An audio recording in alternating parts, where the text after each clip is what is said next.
Heboh. Indonesia diselimuti awan berwarna misterius, pakar ahli langsung turun tangan. Heboh warga Pegatan, di Kabupaten Kota Waringin Timur, Kotim, dibuat tercengang oleh pemandangan langit yang luar biasa pada Senin, 22 Desember 2025. Secara tiba-tiba, langit menampilkan warna-warna layaknya pelangi. Tampak dalam video viral awan tipis, dengan bagian atas dihiasi nuansa pelangi yang cerah, sementara bagian bawahnya tetap berwarna seperti awan biasa. Fenomena ini lantas mengundang rasa ingin tahu warganet.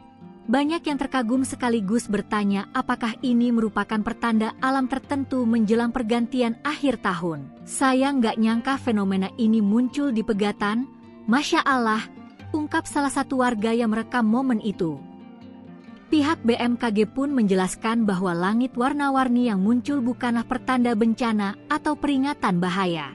Fenomena ini disebut awan iridescent atau awan pelangi, sebuah kejadian optik di atmosfer yang muncul karena cahaya matahari berinteraksi dengan partikel-partikel kecil di dalam awan.